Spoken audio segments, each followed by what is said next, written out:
Welcome back to my channel. My name is Mercedes and this is the She Critiques platform where we discuss new and old, classic and modern day cinema. Now for the last month, I have been talking about my 101 films that you must see in your lifetime. Now these films are classic cinema, beautifully visually done. They are films that have impacted me in some kind of way, or maybe films that I've just grown up on and hold near and dear to my heart. Today's film, we're discussing an action-packed, not comedy, I'm sorry. I did find it a little funny in some instances, but it's more action and crime related.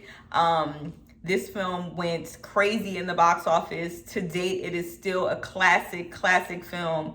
What else can I say about it without giving too much away? But I guess you just want to know it already. This is my 33rd film in this installment, and it is The Dark Knight, directed by Christopher Nolan. So if you've seen The Dark Knight, go ahead and like this video and make sure you subscribe to my channel so you don't miss any of the films that I'm counting down. So number 33, The Dark Knight, directed by Christopher Nolan. It came out in 2008. It stars Christian Bale, Heath Ledger, Morgan Freeman, Michael Caine, Maggie Gyllenhaal. Who am I missing? Oh, Gary Oldman, Nestor Carbello, and Eric Roberts. Let's just stop there before I butcher everybody's name.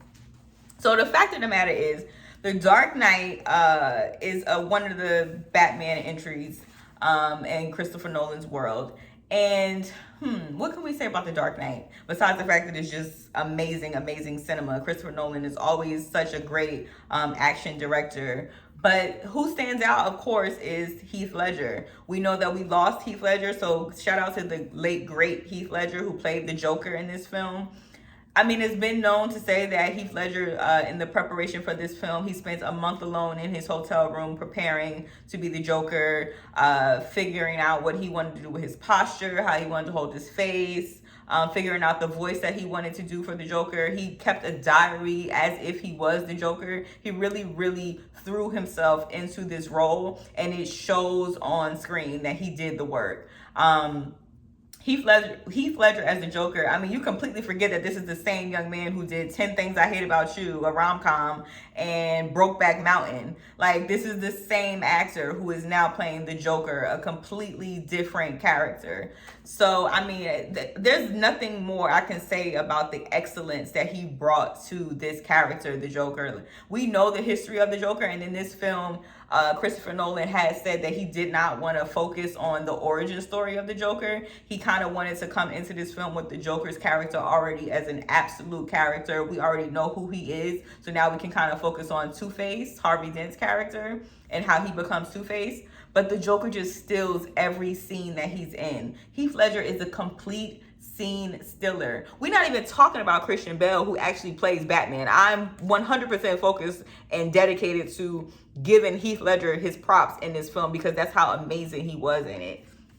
Anyway, we've seen Jokers in the past. You've seen Jack Nicholson do it. We've seen Joaquin Phoenix now playing Joker. And nobody quite did it like Heath Ledger. I mean, Jack Nicholson is Jack Nicholson. He owned it. He did it his way. Joaquin is doing something brilliant as Joker. But the Heath Ledger Dark Knight Joker is my favorite, y'all. I can't even lie to you. Ooh, I hope I don't get no backlash for that. Maybe it is backlash. But Heath Ledger is my favorite Joker, y'all. Not to say that Joaquin and Jack Nicholson, I mean, they're great as well. But anyway, if you have not seen The Dark Knight, check it out. I was also told, you know, Katie Holmes, she played, who did she play in the original? I can't think of the lady's name. Okay, she played Rachel Dawes in the first one that Christopher Nolan did, but she didn't come back to do The Dark Knight and play Rachel Dawes. That's why they got Maggie Gyllenhaal, because Katie Holmes went to go do another film, Mad Money, that nobody talks about. So sometimes people make mistakes, y'all. That's what happens. Anyway, this is my 33rd installment into my 101 films that you must see in your lifetime. That is The Dark Knight, directed by Christopher Nolan. I will see you for the next video. Peace.